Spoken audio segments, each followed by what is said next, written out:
তায়েববাসী এমন ভাবে আমার আপনার নবীর পাথর মারতে শুরু করলো, তায়েবের জমিন রক্তে লাল হয়ে গেছে। আমার আপনার নবীর শরীরে মশা মাছি বসা হারাম ছিল, ওই শরীর থেকে রক্ত ঝরে জমিন লাল হয়ে গেছে। নবী বলে, তায়েববাসীরা রে, তোরাও আমারে বুঝলি না, তোরাও আমারে শান্তিতে থাকতে দিলে না। নবীজি তায়েব থেকে বাহির হইয়া নবীজি আবার মক্কার জন্মস্থানে রওনা দিছে, মক্কাতে প্রবেশ করবে। মক্কার লোকেরও নবীকে কষ্ট দিতে শুরু করেছে। আবু লাহাব, উতবা, সাইবা আল্লাহর নবীকে কষ্ট দিতে শুরু করেছে। এমন ভাবে কষ্ট দেয়, মায়ার নবী যখন সেজদায় যায়, কাফের বেঈমানগুলি আমার আপনার মায়ার নবীর গারের উপরে, পিঠ মুবারকের উপরে, মায়া নবীর মহরে নবুয়তের ছেলের উপরে মরা উটের পোষা নারী বুড়িগুলি আমার আপনার নবীর পিঠের উপরে কাফেররা তুলে ধরেছে। নাউজুবিল্লাহ জোরে বলেন। ও ভাই, ওই নবী সেজদা দিয়েছেন, ওই নবীর পিছনে নারী বুড়ি দিয়া দিছে। আমরা সেজদা দিলে কেউ এমন করে না, এরপরেও সেজদা দিতে মনে চায় না, এরপরেও নামাজ পড়তে মনে চায় না, এরপরেও আল্লাহর কাছে মাথা নত করতে মনে চায় না। বলে, হুজুর সব ওয়াজ করেন, নামাজের ওয়াজ করবেন না, নামাজ বড় কষ্ট লাগে। ও ভাই, নামাজ কষ্টের জিনিস না। আমার আপনার নবী এমনভাবে নামাজ পড়েছেন, এমনভাবে নামাজের সময় দিয়েছেন, সেজদাতে গেলে আমার নবীজি এমন ভাবে দেরি করতেন, লং টাইম সেজদা করতেন আর দোয়া করতেন, আল্লাহুম্মা উম্মতি। আল্লাহ বলেন, নবী আমার এত কষ্ট করার প্রয়োজন নাই। নবী গো, মাথা উঠান, মাথা উঠান, আর কান্না করতে হবে না গো নবী। আপনি কেন কান্না করেন? আমার আপনার নবী বলেন, আল্লাহ, আমি কান্না করি না আমার ফাতেমার জন্যে, আমি কান্না করি না আমার হাসান হুসাইনের জন্যে, আমি শুধুমাত্র কান্না করি আমার গুনাহগার উম্মতদেরকে। বলেন, মাফ করছেন কিনা? মুহতারাম হাজিরিন, ওই নবী উম্মতের প্রতি কি দরদ ছিল, কি দরদ ছিল, কি মায়া ছিল। ওই নবীজির প্রতি আমাদের মহব্বত, ভালোবাসা রাখার দরকার আছে না? মনে বড় আশা ছিল যাব মদিনা, মনে বড় আশা ছিল যাব মদিনা। সালাম আমি করব গিয়ে, সালাম আমি করব গিয়ে নবীজি রওজা, মনে বড় আশা ছিল যাব মদিনা। কার কার মনে চাই মদিনা যাইতে, নবীর আশিক হইতে? আল্লাহ, আমার সকল ভাইদেরকে মদিনা যায়া তোমার হাবিবের রওজাতে যায়া সালাম দেওয়ার তৌফিক দান করো, আমিন। আল্লাহর নবীজি সেজদা দিতেন, নবীকে কাফেররা কষ্ট দিত, এমনভাবে কষ্ট দিত। আবু জাহেল নবীজি কটাক্ষ করে কথা বলতো, দুশমন ছাড়া নবীরে ডাক দিত না। আমরা নবীরে আবু জাহেল এত অধিক পরিমাণে কষ্ট দিছে, এত অধিক পরিমাণে দিছে, সকল কাফের বিঈমানদের চাইতে আবু জাহেল আমার আপনার নবীরে সবচেয়ে বেশি কষ্ট। বলেন নবী সাল্লাল্লাহু আলাইহি ওয়াসাল্লাম, ইযা দাখালা রজব ওয়া শাবান قال اللهم بارك لنا في رجب وشعبان وبلغنا رمضان। মায়ার নবী আমাদেরকে মেসেজ দিতেছেন, উম্মতের দল শুনো, রজব মাস তোমাদের সামনে উপস্থিত হয়ে যাবে।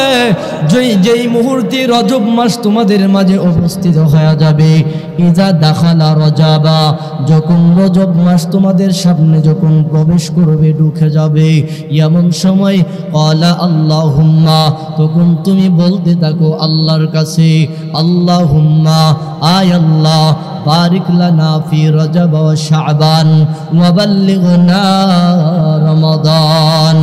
মায়ার নবী বলেন, উম্মত, যেই মুহূর্তে রজব মাস ঢুকে যাবে, রজব মাস যখন তোমাদের সামনে উপস্থিত হয়ে যাবে, এমন সময় তুমি আল্লাহর কাছে কান্নাকাটি করো, বেশি বেশি করে দোয়া করো। কোন দোয়া করবা জানুনি? ওই দোয়াটা বেশি বেশি করে করো, আল্লাহুম্মা, আয় আল্লাহ, বারিক লানা, ও রব্বুল আলামিন, আপনি আমাদেরকে বরকত দান করেন ফি রজব ওয়া শাবান, রজব এবং শাবান মাসে আপনি আমাদেরকে বরকত দান করেন, ওয়া বাল্লিগনা রমাদান, রব্বুল আলামিন, এই রমজান মাস পর্যন্ত আপনি আমাদেরকে পৌঁছায়া দেন। আপনি রজব শাবান মাসে বরকত দেন। কিসের মধ্যে বরকত দিব? মায়ার নবী বলেন, উম্মত, যেই দোয়াটা তোমাদেরকে শিখাইলাম, এই দোয়ার মাধ্যমে তুমি যেমন ভাবে রজব শাবান মাসে বরকত চাইতেছো, এর পাশাপাশি এই দোয়া করো, আল্লাহ, রজবে যেইভাবে আমাকে বরকত দিবা, আমার হায়াতে বরকত দিবা, এমনই ভাবে হায়াতের পাশাপাশি আমার রিজিকেও তুমি বরকত দিবা, আমার ব্যবসার মধ্যেও তুমি বরকত দিবা, আমার কাজের মধ্যেও বরকত দিবা, আমার ব্যবসা বাণিজ্য থেকে ধরে যা কিছু আছে সব কিছুর মধ্যে তুমি বরকত দিবা। ও উম্মত, এই জন্য তোমাদেরকে দোয়াটা শিখায়া দিলাম, তোমরা পড়ো, আল্লাহুম্মা বারিক লানা ফি রজব ওয়া শাবান, আল্লাহ হায়াতে বরকত দিবা, হায়াতের সাথে রিজিকেও বরকত দিবা, হায়াতের সাথে সময়ও বরকত দিবা, সব কিছুতে বরকত এই জন্যে দিবা। রমজান মাস আসার আগে আগে আল্লাহ রিজিকে বরকত দিয়া রমজান মাসে পেরেশানিটা আমার জন্য কমায়া দিবা, যাতে করে রমজানে মন ভরে আমি রমজানের ইবাদত বন্দি করে রমজানের ফয়জ ও বরকত আমি গ্রহণ করতে পারি। ও ভাই, আল্লাহর নবী এই জন্য দোয়াটা শিখাইছেন, কারণ জানেন আল্লাহর নবী বলছেন রমজানের আগে প্রস্তুতি গ্রহণ করো, কারণ রমজানে এমনভাবে ইবাদত করবা, কারণ রমজানে যখন তুমি ইবাদত করবা, এটা আল্লাহ তাআলা প্রতিটা ইবাদতের মাঝে 10-এর সাথে 70 গুণ বাড়ায়া দিছে। একটা নফল করবা, একটা ফরজের সমান সওয়াব পাইবা। ওই মাসের গুরুত্বটা কম না বেশি? বেশি। মায়ার নবী বলেন, জানো রজব শাবান মাসে সব ব্যস্ততা থেকে মুক্ত হইবা, আর রমজান মাস ঢোকার সাথে সাথে তুমি এক আল্লাহর জন্য রোজা রেখে তারাবি পড়ে নফল ইবাদত বন্দি করে কোরআন তেলাওয়াত করে রমজানের ফয়জ ও বরকত আল্লাহর কাছ থেকে ছিনায় আনবা। সব কাজের সব জিনিসের একটা মৌসুম থাকে। দেখবেন তো কাঁঠাল ব্যবসায়ীদের একটা মৌসুম আছে, দেখবেন তো কাপড় ব্যবসায়ীদের একটা মৌসুম আছে। দুইটা ঈদের সময় কাপড় ব্যবসায়ীরা এটারে মৌসুম বানায় নিছে। এমনইভাবে ইবাদতেরও একটা মৌসুম, সেটা হলো রমজান মাস। আল্লাহ রাব্বুল আলামিন বলেন, মানুষ শুনো শুনো, এই রমজান মাস তোমাদের সামনে যখন উপস্থিত হবে, এই রমজান মাস খেলাই খেলাই খাটাইও না।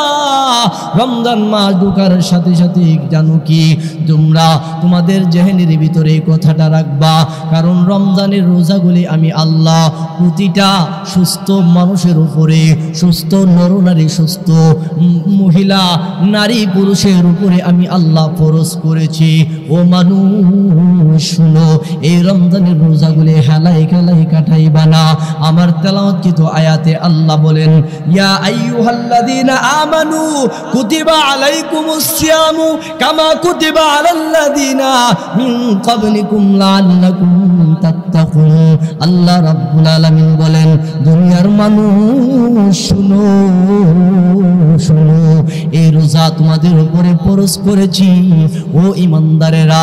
ইয়া আইয়ুহাল্লাযীনা আমানু, ও ঈমানদারেরা, কুতিবা আলাইকুমুস সিয়াম, আমি আল্লাহ তোমাদের উপরে রোজাকে ফরজ করেছি, কামা কুতিবা আলাল্লাযীনা মিন ক্বাবলিকুম লাআল্লাকুম তাত্তাকুন, যেমন ভাবে তোমাদের পূর্বপুরুষরা ছিল, তোমাদের পূর্বে যত নবী রাসূলগণ ছিল তাদের উম্মতের উপরে যেমন ভাবে রোজা ফরজ করেছি, এমনই ভাবে তোমাদের উপরে রোজা ফরজ করেছি, লাআল্লাকুম তাত্তাকুন, যাতে করে তোমরা পরহেজগার হতে পারো, যাতে করে তোমরা গুনাহমুক্ত হতে পারো, যাতে করে তোমরা আল্লাহওয়ালা হতে পারো।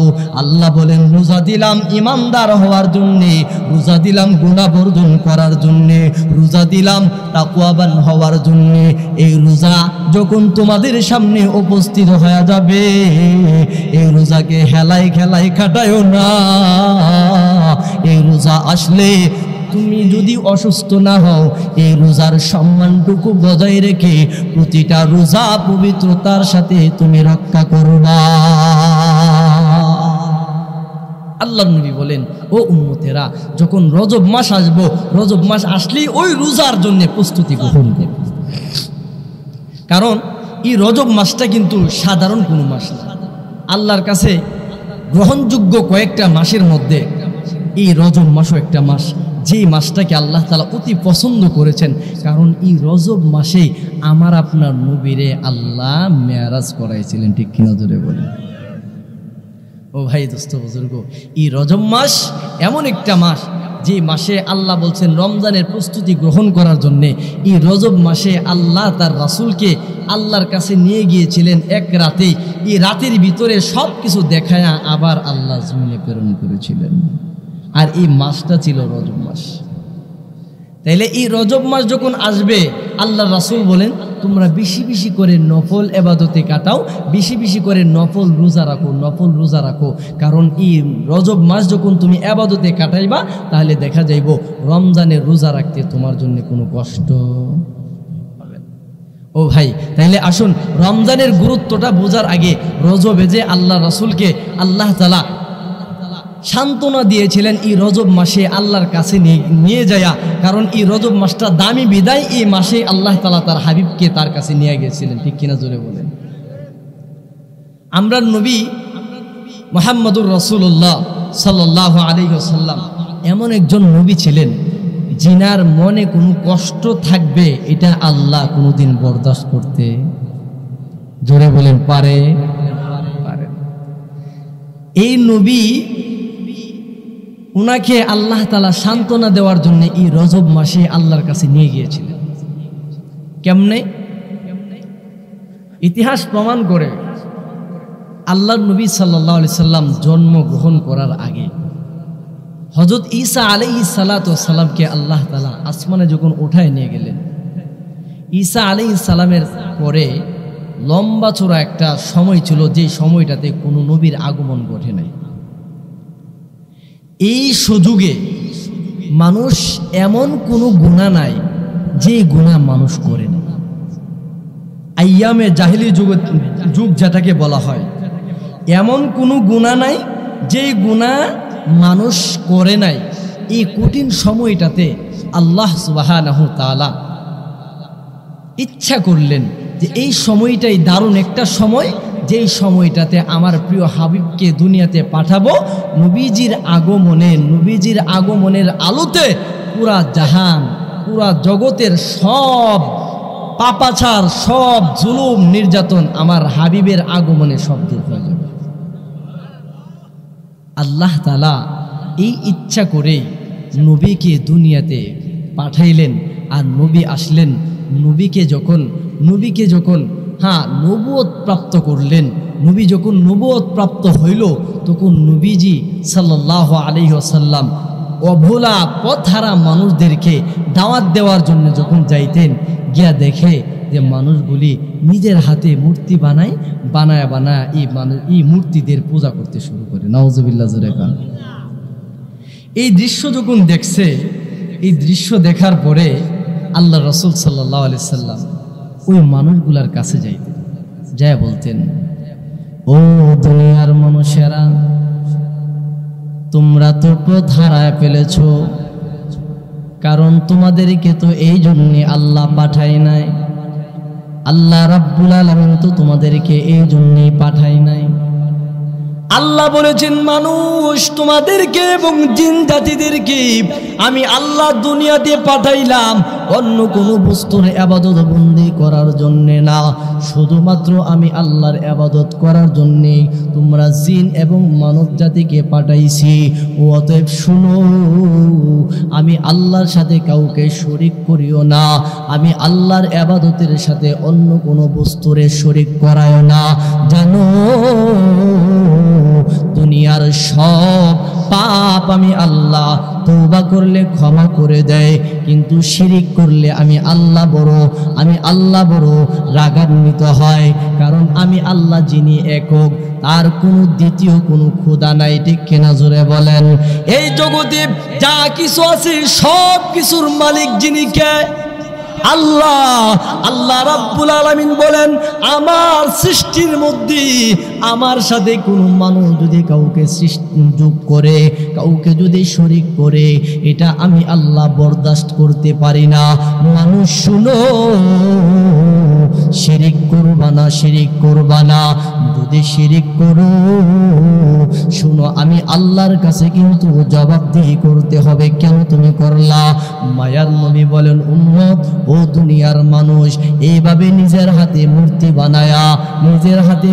বানায়া পূজা করতেছো, এটা আমার আল্লাহ বরদাস্ত করবে না। এই রাস্তা থেকে ফিরে আসো। বলে, কেন ফিরে আসবো? আমরার বাপ দাদার 14 গোষ্ঠী তো এই মূর্তিদের পূজাই করছে, তুমি নতুন আইসা আবার আমাদেরকে বাধা দিতেছো, কারণটা কি?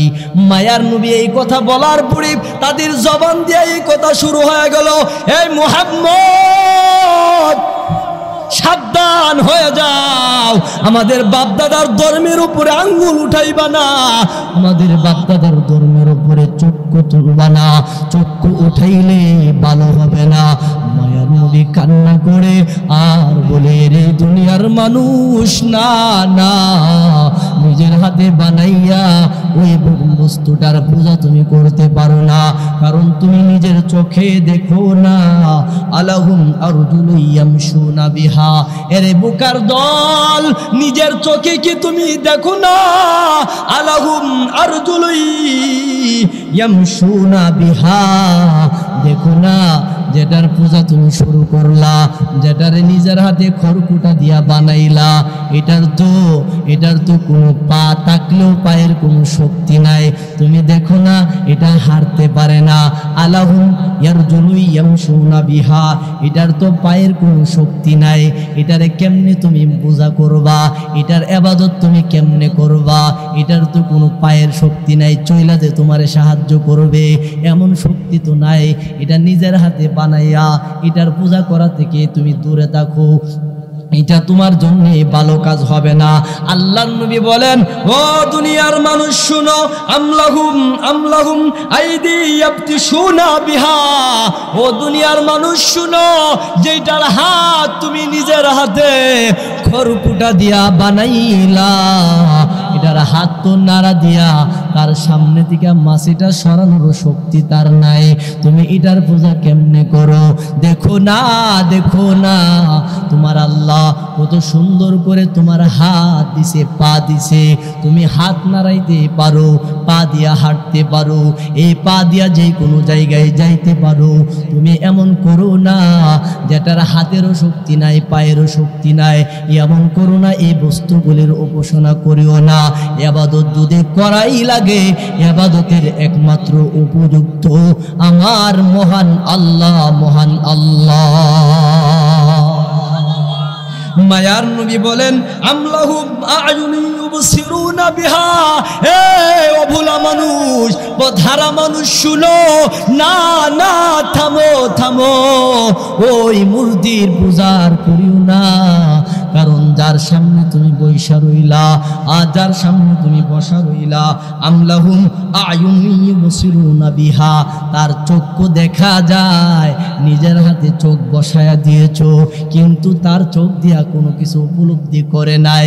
ও মানুষ সাবধান, যেটা চলতে পারে না, হাত দ্বারা ধরতে পারে না, যেটা নিজের চোখ দ্বারা দেখে না, এটার পূজা তুমি কেমনে করবা? সে তো নিজেই অকিজু হয়ে আছে। আল্লাহর নবী আরো বলতেছেন আমলাহুম আযানু ইয়াসমাউনা বিহা, এই গর্দবের দল, এই বিকুবের দল, শোন, তোমরা যার সামনে বসে ভগবান বলে আকুতি মিনতি করে তোমাদের সব কিছু ওই মূর্তিদের সামনে বলতেছো, আমলাহুম আযানু ইয়াসমাউনা বিহা, তাদের তো কান থাকা সত্ত্বেও তারা শুনে না, কারণ শোনার শক্তি তাদের নাই। তোমরা যা বলবা তারা তাদের সামনে বলতে পারবা, কোনো সমস্যা নাই, কিন্তু তারা শুনবে না। ও মানুষ শুনো, এরপরেও যদি এই মূর্তিদেরকেই যদি বিশ্বাস করো, তাইলে আমি চ্যালেঞ্জ করলাম, তোমরা ইবাদতের উপাসনাদেরকে বলো, তোমাদের খোদাদেরকে বলো, আমি মুহাম্মদকে যেন পারলে একটু ক্ষতি কইরা দেখা দেয়। তোমরা যে আমার কথা শুনতেছো না, পারলে বলো তোমরা খোদারে আমি মুহাম্মদের যেন পশমটা একটু দেখায় দেয়।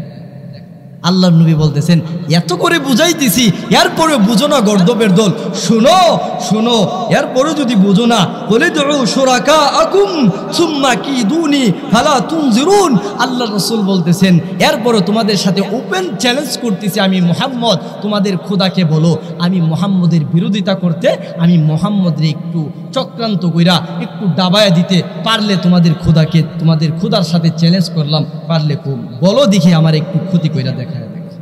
কারণ করতে পারবে না, কারণ তার তো পায়ের শক্তি নাই, হাতের শক্তি নাই। ও মানুষ, যারে ডাকো, যার সাথে আমার রবকে শিরিক করতেছো, তোমরা তাদের এই খোদাকে বলো আমার একটা পশম যেন একটু বাঁকা করে দেখা যাবে। আচ্ছা বলেন তো দেখি, এই মূর্তি পূজা যারা করে, এই দেবতার কোনো শক্তি আছে? নাই, কোনো শক্তি নাই। কারণ মাসি তাদের সামনে দেখবেন তো, বিভিন্ন পূজা মণ্ডপে গেলে দেখবেন তো সামনে অগণিত ফলাদি সামনে রাইখা দিছে, মাসি ধরতেছে, গন্ধ পচতেছে, কিন্তু তাড়ানোর মতো কোনো শক্তি নাই। আচ্ছা কেমন বিবেক এই কথা বলতে যায় একটা কথা মনে হয়েছে, আশরাফ আলী থানভী রহমাতুল্লাহর একটা কথা বলতাম না, আপনাদের কষ্ট হইতেছে? এইভাবে যখন আশরাফ আলী থানভীর একজন মুরিদ ছিল, নবীজি যেইভাবে কাফেরদেরকে ওয়াজ করে শোনাইছে, আশরাফ আলী থানভী রহমাতুল্লাহর একজন মুরিদ ছিল যে কিনা একজন হিন্দুর সাথে চলাফেরা করত। হিন্দুর কাছে যায় বলতো যে তোমরা যে এই দেবতার পূজা করো, এই দেবতার কি কোনো শক্তি আছে না? এই দেবতা তোমাদেরকে কিছু করতে পারে? এই দেবতার তো কোনো শক্তি নেই, এটার পূজা কেন করো? হিন্দু লোক বলতেছে আচ্ছা মানলাম আমরা দেবতা কোনো শক্তি নাই, আমরা এটার পূজা করি, অহেতুক করি, তো তোমরা যে আল্লাহর ইবাদত করো, এই আল্লাহর তো তোমরা দেখছো না, তাহলে এই আল্লাহর ইবাদত কেন করো? আচ্ছা বলেন তো দেখি, কেমন কঠিন এক প্রশ্ন করে বইছে যে এই আল্লাহরও তো তোমরা দেখছো না, তাহলে এই আল্লাহর ইবাদত কেন করো? ওই আল্লাহরে আমার একটু দেখাও, যদি দেখাইতে পারো তাহলে ওই আল্লাহর কালেমা গ্রহণ করে ওই আল্লাহকে বিশ্বাস করে আমি মুসলমান হয়ে যাব। মুহতারাম হাজিরিন, আশরাফ আলী থানভী রাহমাতুল্লাহি আলাইহি উনি কি করলেন? ওনার শাগরেদ কি করলেন?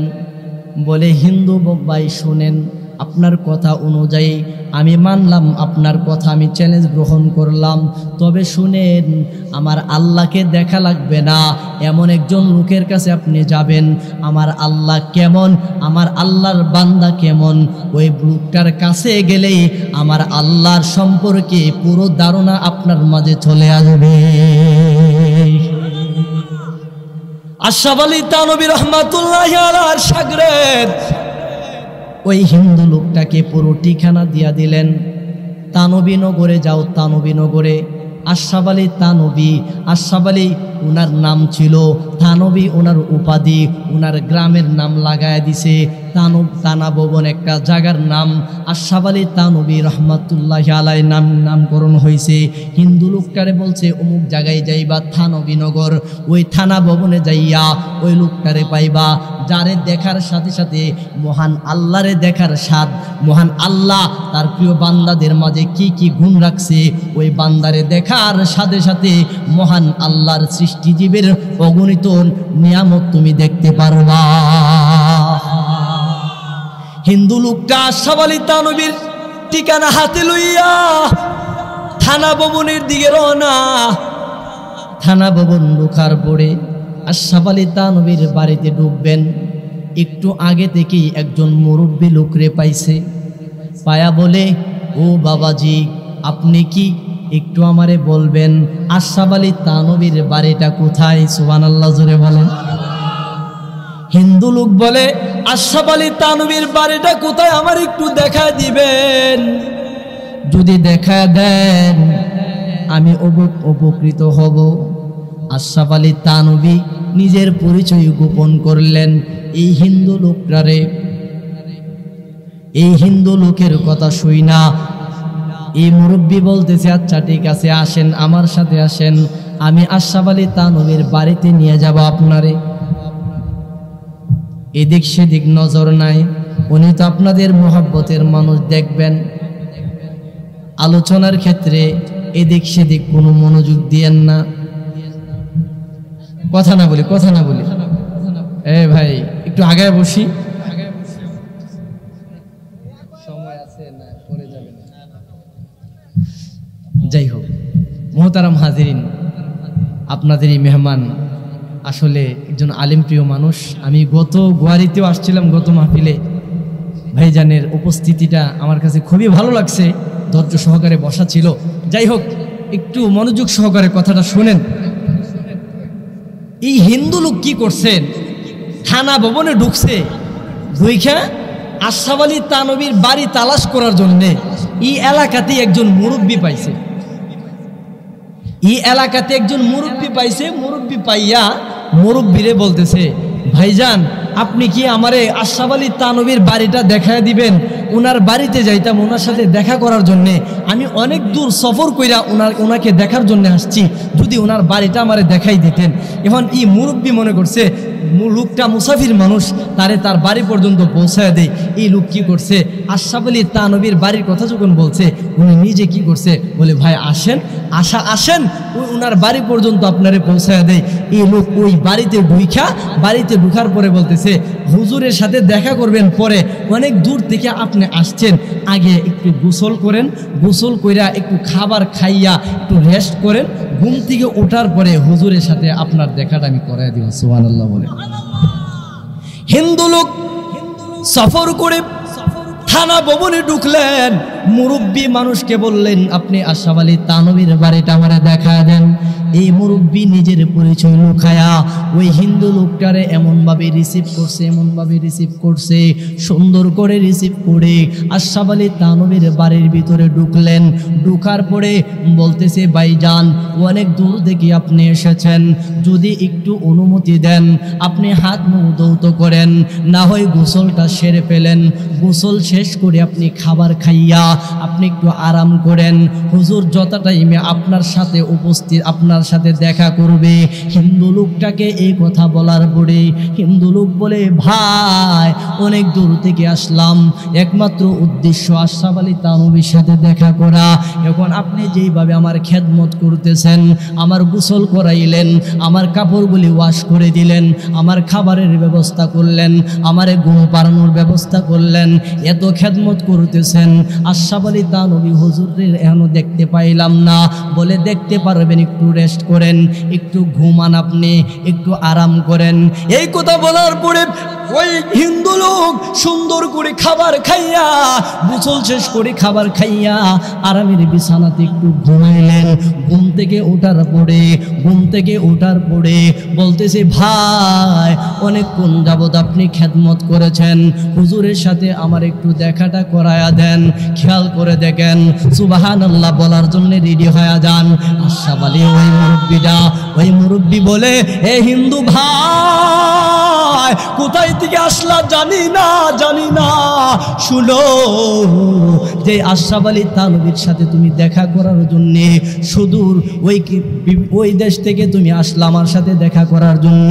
শুনো, আশরাফ আলী থানভী আর কেউ না, আপনি আসার আগ থেকে নিয়া এই পর্যন্ত যিনি আপনার খেদমত করেছে, সাক্ষাৎ করার মজা পাইবা, যাকে দেখলে আল্লাহর সাথে সাক্ষাৎ কিভাবে করবা ওই সবক পাওয়া যাইবা, ওই লোকের সন্ধান আপনার সাগরিত আমারে দিয়া দিছে। হুজুর আমি দেখতে পাইলাম দীর্ঘক্ষণ আপনার সাথে থাকার কারণে আপনি যে আচার ব্যবহার আমার সাথে করেছেন, আপনি যেই মহব্বত আমার সাথে করেছেন, আপনি যেই কাজগুলো আমার সাথে করেছেন, আমার রবকে আর দেখার দুনিয়াতে প্রয়োজন নাই। আপনি আমার রবের একমাত্র, আমার রবের শ্রেষ্ঠ বান্দা হবেন, এতে কোনো সন্দেহ না।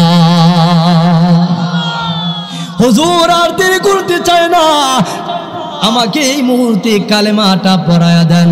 আমি কালেমা পড়ে মহান আল্লাহ বিশ্বাসী হইয়া ইসলামের ছায়া তুলে আসতে চাই। মুহতারাম হাজিরিন, যেটা বলতে চাইতেছিলাম, ওই আল্লাহকে দেখবে, ওই আল্লাহর সাথে সাক্ষাৎ করবে। কোন লোকের সাথে দেখা করলে? ওই লোক আশরাফ আলী থানভীর সাথে দেখা করার সাথে সাথে বলতেছে, হুজুর বুঝতে পারলাম দুনিয়াতে আল্লাহকে দেখা লাগবে না, আখেরাতে আল্লাহর সাথে দেখা হবে নিশ্চিত। আর আল্লাহ যে তার প্রিয় বান্দাদেরকে দুনিয়াতে রাখছেন, আপনার মতো মানুষকে দেখার সাথে সাথে বুঝতে পেরেছি আমার আল্লাহ যে কত বড় মহান, আমার আল্লাহ যে একজন আছে, আর কোনো সন্দেহ নাই। হুজুর আমাকে ক্ষমা করে দেন, আমি যেন ইমানের সাথে বাকি জিন্দিগিটা কাটায়া কবর পর্যন্ত যাইতে পারি, সেই ব্যবস্থা, সেই পথটুকুন আমাকে আপনি দেখায়া দেন। সুবহানাল্লাহ। আল্লাহর রাসূল বলেছিলেন, ও সম্প্রদায়ের লোকেরা, তোমরা যার ইবাদত করো তারা তো দেখেও না, শুনেও না, তাদের পায়ে চলার শক্তি নাই, হাতের শক্তি নাই। ও সম্প্রদায়ের লোকেরা, আরেকটা ঘোষণা তোমাদেরকে দিতে চাই, তোমরা যাদের উপাসনা করো, যাদের মূর্তি, যেই সমস্ত মূর্তির পূজা করো, ওই মূর্তিগুলা তো ওয়াল্লাযীনা তাদউনা মিন দুনিহি লা ইস্তাতিউনা নাসরাকুম। ও সম্প্রদায়ের লোকেরা শোনো, তোমরা যেই মূর্তির পূজা করো, ওই মূর্তিগুলা তোমাদেরকে কোনো সাহায্য করতে পারবে না, কারণ নিজেদেরকে তো তারা সামলাইতে পারে না, নিজেদের সামনে যখন মশা মাছি আসে তারাইতে পারে না, সেই মূর্তি আবার তোমরা কেমনে হেফাজত করবে, কেমনে তোমাদেরকে সাহায্য করবে? অতএব না, ওই মূর্তি পূজা আর করো না, একমাত্র ওই আল্লাহর পথে চলে আসো, ওই আল্লাহর পথে চলে আসো, ওই আল্লাহকে বিশ্বাস করো, আমি মুহাম্মদকে আল্লাহর শ্রেষ্ঠ নবী হিসাবে ঘোষণা করো। এইভাবে যখন মায়ার নবী ওই সম্প্রদায়ের লোকদেরকে দাওয়াত দিতে শুরু করলেন, সম্প্রদায়ের লোকেরা বলেন, না মুহাম্মদ ভালো হয়ে যাও, যে ধর্ম বাপ দাদা 14 গোষ্ঠী করে আসছে, ওই ধর্মের মধ্যে চুনকালি লাগাইতে তোমাকে দেওয়া হবে না, হয়তো ভালো হয়ে যাও, না হয়তো মক্কা ছেড়ে তোমাকে অন্য কোথায় যাওয়ার জন্য আমরা বাধ্য করব। মুহতারাম হাজিরিন, মায়ার নবী এই কাফেরদেরকে যখন দাওয়াত দিতেছিল, দাওয়াতের আগে নবী কাফেরদের কাছে আল আমিন ছিল, কাফেরদের কাছে ভালো ছিল। যেই মুহূর্তে দাওয়াত দিতে শুরু করছে, নবীজি কাফেরদের সহ নিজের নিকটতম মানুষদের কাছেও শত্রুতে পরিণত হয়েছে। ঠিক কিনা বলেন? আল্লাহর নবী যখন থেকে ওই আল্লাহর দাওয়াত দিতে শুরু করেছে, ওই দিন থেকে মায়ার নবীকে কষ্ট দিতে শুরু করছে। বরঞ্চ এই নবী নবুয়ত প্রাপ্ত হওয়ার আগে কাফেররা নিজেরাই আল আমিন বলে আমার আপনার নবীরে সত্যবাদী বলে উপাধি দিয়েছে। মোহতারাম হাজিরিন, আল্লাহর নবীকে কষ্ট দিতে শুরু করছে। নবীজি কষ্ট পাইয়া, কষ্ট নিয়া, মনে কষ্ট নিয়া নবীজির মনটা একেবারে মলিন হয়ে আছে। এই মলিন মনটা আমার আল্লাহ কি বরদাস্ত করবে? না, কারণ পৃথিবীর মধ্যে যত নবী রাসূলগণ আল্লাহ রাব্বুল আলামিন পাঠাইলেন, সকল নবীদের মাঝে শ্রেষ্ঠ, সকল নবীদের নবী, সকল নবীদের শ্রেষ্ঠ নবী বানায়া আমার আপনার নবীরে দুনিয়াতে আগমন করাইছেন। এই নবীরে কোনো মানুষ, কোনো জালেম কষ্ট দিবে তা আল্লাহ বরদাস্ত করবে না। আল্লাহ রাব্বুল আলামিন বলেন, নবী আমার, আপনার মন কষ্টে জর্জরিত থাকবে, আমি বরদাস্ত করব না। আমি আল্লাহ আপনার মনকে ফ্রেশ করার জন্যে আপনারে ওপেন দাওয়াত দিতেছি, আসেন আপনি আমার আরশে আজিম পর্যন্ত ভ্রমণ করে যান। আল্লাহর নবীকে আল্লাহ তাআলা দাওয়াত করছেন, আসেন আমার কাছে, আমার আরশ লৌহ কুরসি কলম দেখেন, আমি কত বড় রাজত্বের মালিক দেখেন। সাধারণ কাফেরদের জবাব কথা শুই না, আপনি মনে কষ্ট নিয়ে বৈশা থাকবেন, আপনি মনে কষ্ট নেবেন না। মুফাসসিরিনে কেরাম বলেন, মায়ার নবী যখন কাফেরদেরকে দাওয়াত দিয়েছিল, কাফেররা নবীরে কষ্ট দিয়েছে, আর নবী কষ্ট মন নিয়া যখন বারাক্রান্ত মন নিয়া বৈশা রয়েছে, ওই দিক দিয়া নবীজি তায়েফে গেলেন।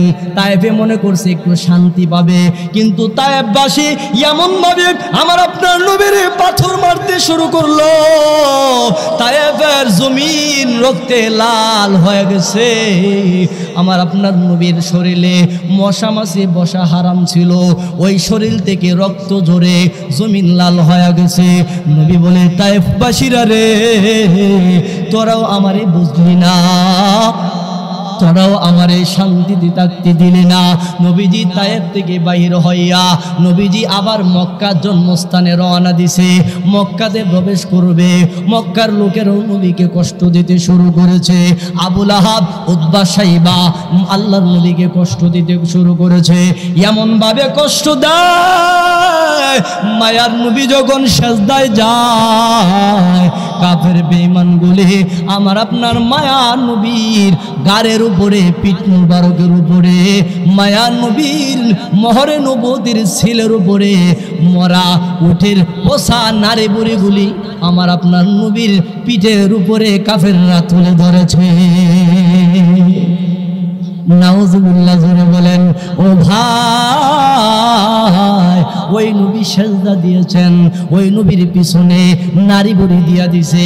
আমরা সেজদা দিলে কেউ এমন করে না, এরপরেও সেজদা দিতে মনে চায় না, এরপরেও নামাজ পড়তে মনে চায় না, এরপরেও আল্লাহর কাছে মাথা নত করতে মনে চায় না। বলে, হুজুর সব ওয়াজ করেন, নামাজের ওয়াজ করবেন না, নামাজ বড় কষ্ট লাগে। ও ভাই, নামাজ কষ্টের জিনিস না।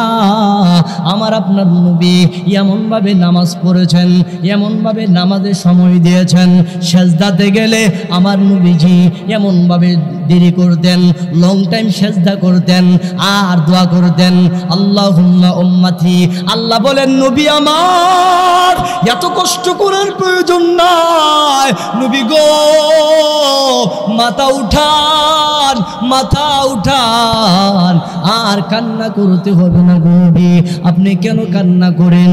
আমার আপনার নবী বলেন, আল্লাহ, আমি কান্না করি না আমার ফাতেমার জন্যে, আমি কান্না করি না আমার হাসান হুসাইনের জন্যে, আমি শুধুমাত্র কান্না করি আমার গুনাহগার উম্মতদেরকে বলেন মাফ করছেন কিনা। মোহতারাম হাজিরিন, ওই নবী উম্মতের প্রতি কি দরদ ছিল, কি দরদ ছিল, কি মায়া ছিল। ওই নবীজির প্রতি আমাদের মহব্বত, ভালোবাসা রাখার দরকার আছে না?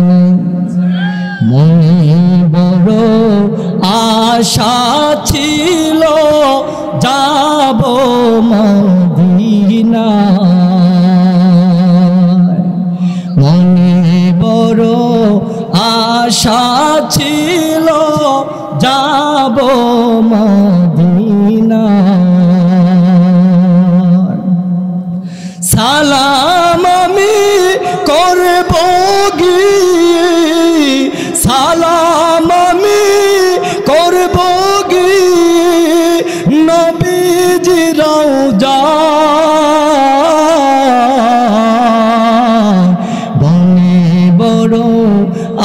আশা ছিল যাব মদিনায়। কার কার মনে চাই মদিনা যাইতে, নবীর আশিক হইতে। আল্লাহ আমার সকল ভাইদেরকে মদিনা যায়া তোমার হাবিবের রওজাতে যায়া সালাম দেওয়ার তৌফিক দান করো আমিন। আল্লাহর নবীজি সাজদা দিতেন, নবীকে কাফেররা কষ্ট দিত, এমন ভাবে কষ্ট দিত। আবু জাহেল নবীজি কটাক্ষ করে কথা বলতো, দুশমন ছাড়া নবীরে ডাক দিত না।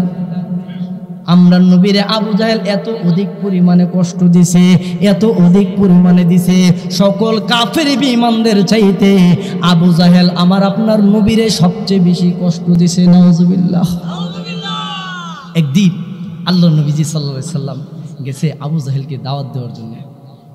ইতিহাস প্রমাণ করে আমরা নবীজি আবু জাহেলের দরবারে প্রতিদিন রাত দিন মিলায়া 400 বার যাইতো শুধু দাওয়াত নিয়ে আবু জাহেলের কাছে।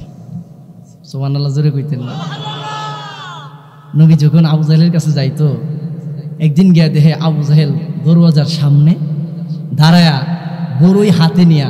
আবু জাহেলের একটা অভ্যাস ছিল বেশি টক খাইতো, টক টক। আবু জাহেলের একটা অভ্যাস ছিল যে টক পছন্দ করতো বেশি। গিয়া দেখে আবু জাহেল হাতে বড়ই নিয়া দরওয়াজার সামনে বড়ই খাইতেছে, আর আমরা নবী গিয়া আবু জাহেলের সামনে হাজির। বলে, চাচা বাড়িতে আছেন? আবু জাহেল কয়, দুশমন তোর নজর থেকে আমি আর বাঁচতে পারলাম না। নাউজুবিল্লাহ জোরে কন। আমরা নবী কো, আপনার হাতে কি, আপনি কি ভালো আছেন? আবু জাহেল কো, আমি ভালো না মন্দ এটা পরে, তুই আসছস কেন আমার বাড়িতে এটা বল। বলে, চাচা আপনি কেমন আছেন, আপনার খোঁজ খবর নেওয়ার জন্য আসছি। আপনার হাতে এটা কি, এইগুলা কি নিয়ে বসে রয়েছেন, দাঁড়াই রয়েছেন? বলে, এইগুলা আমার হাতে হইল পাথর। আল্লাহ নবী কো, দেখতেছি বড়ই, এগুলা বলতেছে পাথর। আল্লাহ নবীজির মুজেজা দেখেন।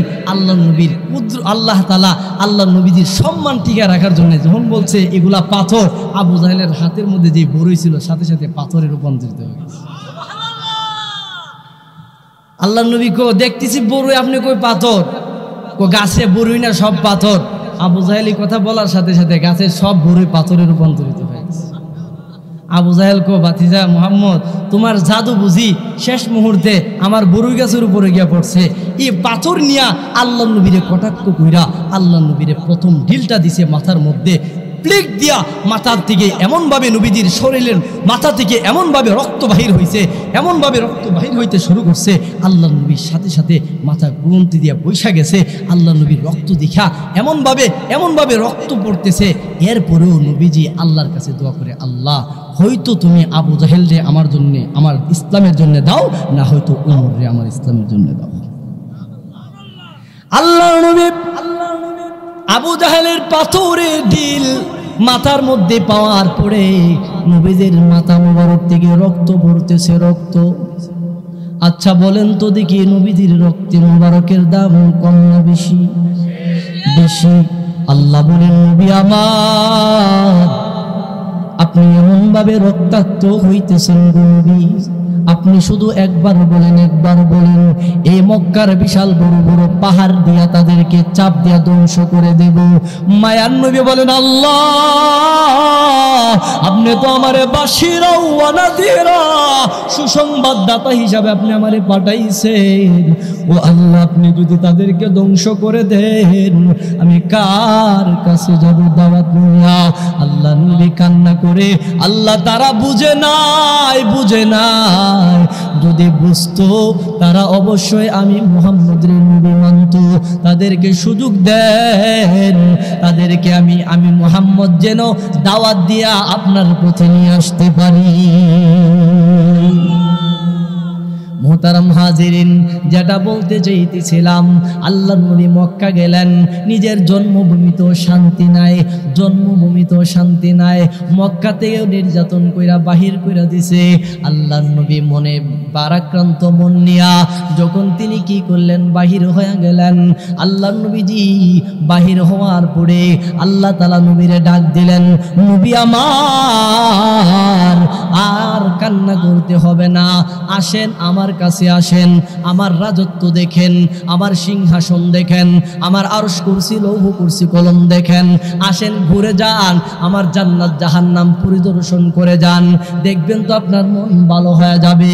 কারণ কাফেররা আপনারে কষ্ট দিয়েছে, এতে আপনার সম্মান নষ্ট হয় নাই, বরঞ্চ আমি আল্লাহ যারে উচ্চ আসনে বসাইছি, দুনিয়ার সকল শক্তি মিলেও আপনি মুহাম্মদকে কিঞ্চিত পরিমাণ অসম্মান করতে পারবে না। আল্লাহ তাআলা বলেন, ও নবী আসেন, আপনারে আমি এক নজর আমার কাছেই না দেখব, আপনারা সব ঘুরায় ঘুরায় দেখাইব। আল্লাহ নবী সাল্লাল্লাহু আলাইহি সাল্লামকে যখন দাওয়াত দিছে, আল্লাহ তাআলা জিবরাইল মিকাইল দুইজনকে পাঠাইছে। হাতিমে কাবার মধ্যে যখন উম্মে হানির ঘরে রাসূল সাল্লাল্লাহু আলাইহি সাল্লাম যখন কি করলেন, শোয়া অবস্থায় ছিলেন, আল্লাহ তাআলা জিবরাইল মিকাইলকে পাঠাইছে, যাও আমার বন্ধুরে নিয়ে আসো, আমার কাছে নিয়ে আসো, আমার বন্ধুর সাথে আমি একটু সাক্ষাৎ করব, আমার বন্ধুকে দেখব, আমার বন্ধুর মনটা খারাপ হয়ে আছে, মনে কষ্ট, আমার বন্ধুরে কষ্ট দূর করার জন্যে আমি আমার বন্ধুরে আমার কাছে আনতে চাই।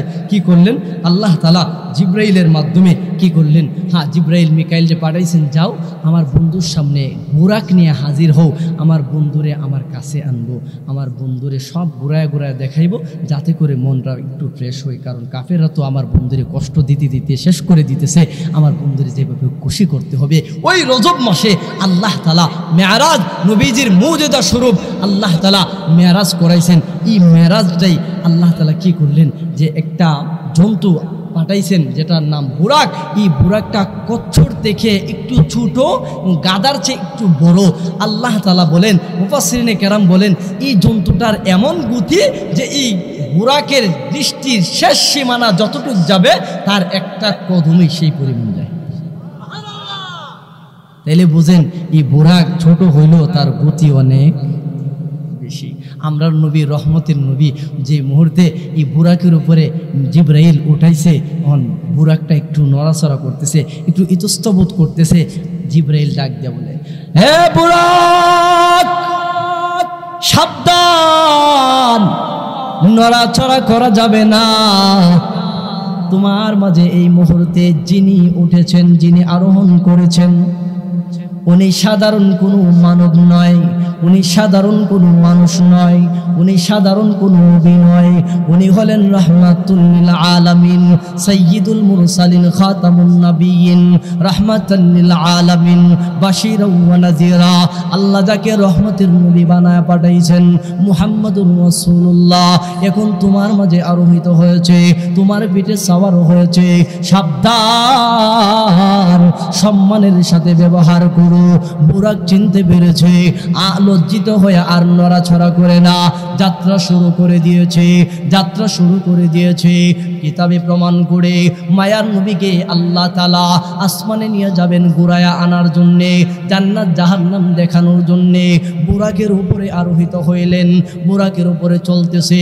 হঠাৎ করে কিছু দূর যাওয়ার পরে দেখতে পাইলেন নবীকে একজন বৃদ্ধ লোক ডাকতেছে। নবীজি ওই বৃদ্ধ লোকের কথা সাড়া দেওয়ার জন্য চেষ্টা করলেন। জিবরাইল বলেন, ইয়া রাসূলুল্লাহ, এই মুহূর্তে আপনি তার কথাই সাড়া দিবেন না, আপনি সামনে চলুন। সামনে চলতে শুরু করেছে, আবারও একটু সামনে আগাইতে শুরু করলো। সামনে যাওয়ার পরে একজন দেখতে পাইল, বৃদ্ধ লোক পরিচয় দিয়ে নবীকে ডাকতে শুরু করেছে। আল্লাহর নবী ওই লোকটার ডাকে সাড়া দেওয়ার জন্য চেষ্টা করলেন। জিবরাইল বলেন, সামনের দিকে অগ্রসর হও। এমনভাবে সামনের দিকে যাইতেছিলেন। একটু দূর যাওয়ার পরে একদল কাফেলা নবীকে সালাম দিতে শুরু করেছে।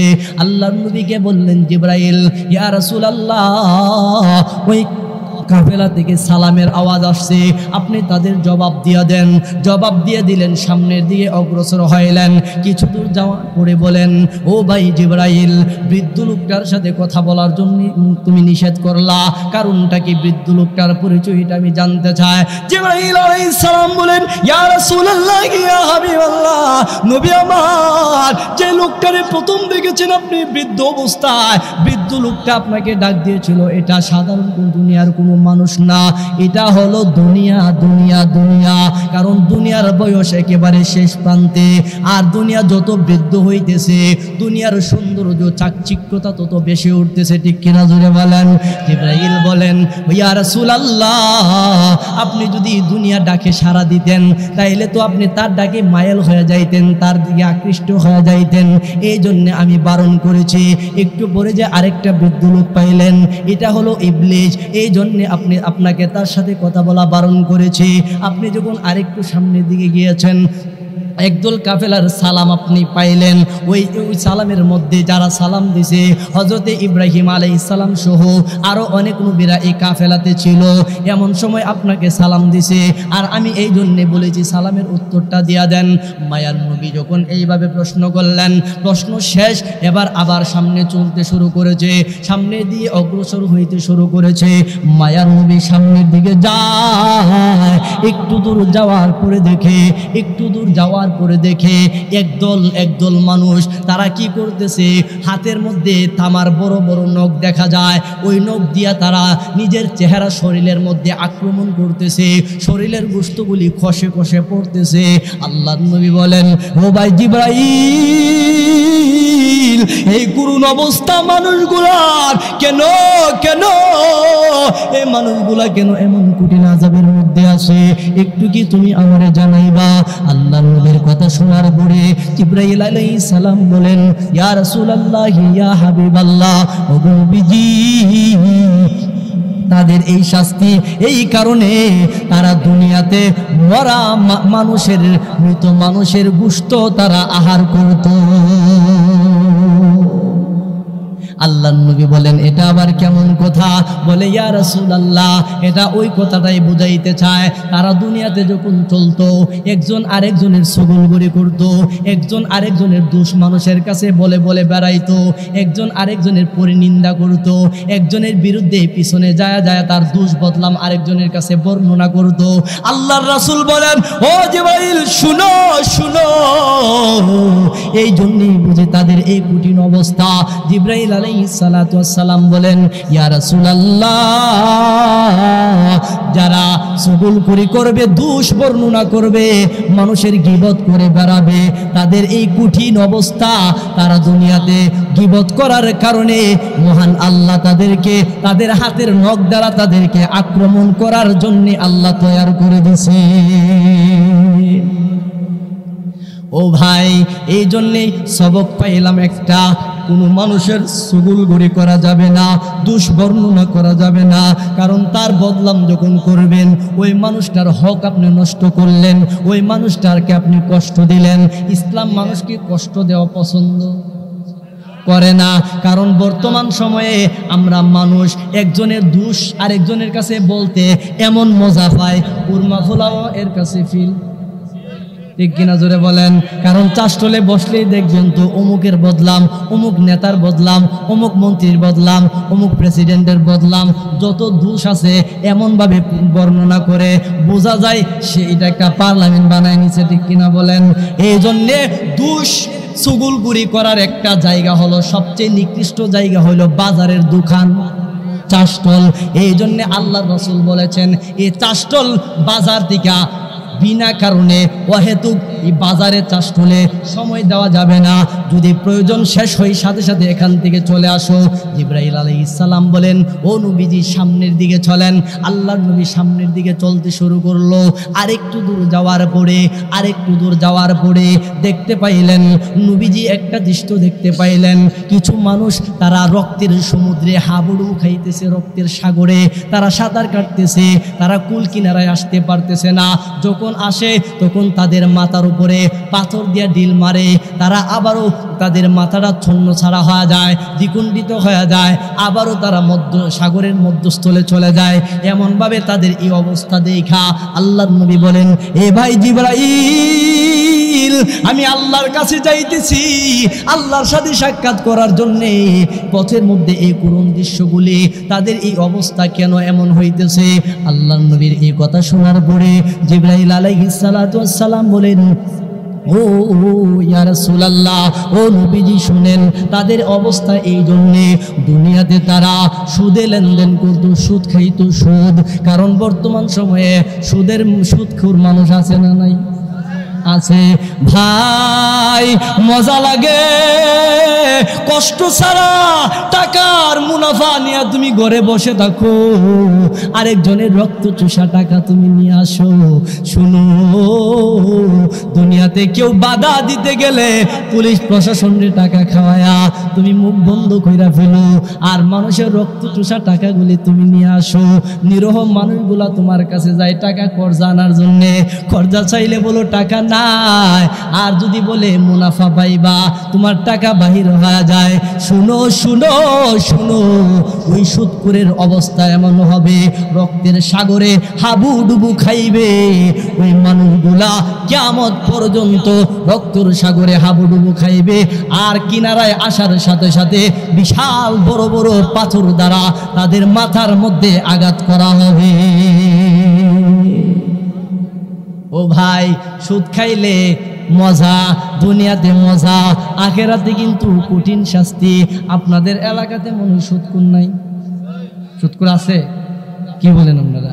ও ভাই, এলে আসুন, যারা সুদ খান একটু শ্রবণ করেন, কথাটা খেয়াল করেন। যারা সুদ খাইছেন অতীতে, আজকে তওবা করেন, কারণ সুদখোরের এমন অবস্থা হবে, একটু ভিন্ন লাইনে যাইতে হয়। সুদখোরের এমন অবস্থা হবে, আল্লাহ তাআলা কোরআনের মধ্যে বলেছেন, আহাল্লাল্লাহুল বাইআ ওয়া হাররামার রিবা, যে আমি মানুষ ও মানুষ শুনো, তোমাদের জন্য সুদকে হারাম করেছি, ব্যবসাকে হালাল করেছি। তোমরা শুনো, এই সুদে লেনদেন করবা না, ব্যবসা করে তোমরা লাভবান হও, এতে কোনো সমস্যা নাই। আর যদি সুদের কারবারে যুক্ত হয়ে যাও, মনে রাখবা, এই সুদ খায়া তুমি যখন নামাজ পড়বা কোনো কাজে আসবে না, সুদ খায়া ভালো কাজ করবা কাজে আসবে না। কারণ কি জানো, সুদখোরদের এমন অবস্থা হবে, হাসরের ময়দানে ওই সুদখোরের অবস্থাটা এমনভাবে তুলে ধরবে, তার পুরা চেহারাটা এমন কালো করবে, আর তার পেটে পুরা উহুদ পাহাড়ের চাইতে আরো বেশি বড় বানায়া আল্লাহ তাআলা সকলের সামনে দাঁড় করায় দিবে। নাউজুবিল্লাহ, জোরে বলেন। দাঁড় করার পরে যে টাকা সুদ খাইছিল, ওই সম্পদগুলা সাপ বিচ্ছু হবে, সাপ হবে, বিচ্ছু হবে। আর এই সাপগুলা দুনিয়ার সাপের মতো না। দুনিয়ার সাপ দংশন করলে ডাক্তারের কাছে, ওজার কাছে গেলে, সাপুরের কাছে গেলে, হ্যাঁ, সাপুররা দেখা যায় বিষ বাহির কইরা ভালো কইরা দেয়, কিন্তু ওই সাপগুলা দুনিয়ার সাপের মতো হবে না। মুফাসসিরিনে কেরাম বলেন, ওই জগতের একটা সাপ যদি এক ফুটা বিষ পৃথিবীর কোনো প্রান্তে ছেড়ে দেয়, পুরা পৃথিবীর জমিন থামাতে রূপান্তরিত হয়ে যাবে, কিয়ামত পর্যন্ত একটা গাছও জন্ম নেবে। নাউজুবিল্লাহ বলবেন না? তাহলে এই বিষাক্ত সাপ তার গলায় তার সম্পদগুলা সাপ হইয়া গলায় ফেস দিয়া এমনভাবে দংশন করবে, আর পেট থেকে তার সবগুলা সাপ বাহির হইবে। নাউজুবিল্লাহ জোরে কোন। দুনিয়াতে দেখবেন তো সুদখোরদের পেটের অবস্থা বেশি একটা, অনেকের ওই তো পেট বড়, আর নয়তো দেখবেন চেহারাটা ফুইরা একবারে কালা ছায়া হয়ে যায়। খেয়াল করছেন কিনা? আরেকটা দিক দেখবেন তো, যারা সুদ খায় দেখবেন তো তাদের এমন অবস্থা, সাংসারিক জীবনে হয়তো তাদের সন্তান দ্বারা সন্তুষ্ট না, আর না হয়তো বিবি দ্বারা সন্তুষ্ট না। আরেকটা লক্ষণ দেখবেন, যারা সুদখোর তাদের এমন অবস্থা যে মৃত্যুর সময় হয়তো তারা এমন কঠিন রোগে আক্রান্ত হয়েছে যে যা কামাইছিল হারাম পন্থায়, যা কামাইছিল সব তো গেছে, হালাল টাকাটা পর্যন্ত শেষ হয়ে গেছে, কিন্তু তার এই রোগই বাহির করতে পারছে না। এমন অনেক উপমা দৃষ্টান্ত আল্লাহ তাআলা এই দুনিয়ার বুকে রাখছেন। ও ভাই, এই জন্যে বর্তমান সময়ে সুদ মহিলারাও লেনদেন করে, পুরুষরাও লেনদেন করে। আর বর্তমানে তো যে কিস্তি নামক যে বিষয়টা বাইরেছে, এটা সুদ মানে লগ্নি সুদের যে একটা ব্যবসা, এটারে গোপন কইরা এখন কিস্তি নামে রূপান্তরিত করছে। কিস্তিরা আমরা কেউ সুদ বলি না, বরঞ্চ সুদের মধ্যে সবচেয়ে জঘন্যতম সুদই কিস্তি। এই কিস্তিটা আমরা মুসলমানদের ঘরে এমনভাবে পৌঁছাইছে, পুরুষরা দেয় না। পুরুষ যদি দেয় না, বলে আপনার বেগমরে পারেন। বেগম দেখবেন তো নেতা বানাই দিছে, একবারের বেগম 7 বারের বেগমরে তাই না আনছে যে উনি প্রধান, বলে মহিলাদের মধ্যে না প্রধানকে অমুক ভাইয়ের বউর মাধ্যমে গেলে আপনি লোন উড়াইতে পারবেন, কিস্তির মাধ্যমে টাকা নিতে পারবেন। আমরারই দিকে আছে, আপনারই দিকে আছে কিনা করতে পারি না, কিন্তু মহিলারা প্রধান বানাই দিছে। ইহুদি খ্রিস্টানরা তারা চাল ঢুকায় দিছে, যেভাবে হোক মুসলমানদের ঘরে এমনভাবে হারাম ঢুকায় দেব যাতে করে মিন জায়গাতে ইঞ্জেকশন দিয়া দেব, যেখানে তারা জন্মগ্রহণ করবে মিন জায়গার মধ্যে আমরা এমনভাবে বীজ বপন করে দিছি যে যেখানে বাচ্চা প্রসব করবে এই কুলের ভিতরে মহিলাদের সেই রেহেমের ভিতরে হারাম ঢুকায় দিছে। এই জন্য মহিলাদের মাধ্যমে এই কাজটা সবচেয়ে বেশি আদান প্রদান হইতেছে। ও ভাই, এই জন্যে মহিলাদেরকেও বলবো যারা সুদের সাথে লেনদেন করতেছেন, সুদের সাথে যুক্ত আছেন, আল্লাহর হস্তে বলে সত্যিকে বাহির হয়া তওবা করেন, তওবা করে আল্লাহর জন্য তৈয়ার হয়ে যান। ও ভাই, দোস্ত বুজুর্গ, আসুন, কারণ মহিলা পুরুষ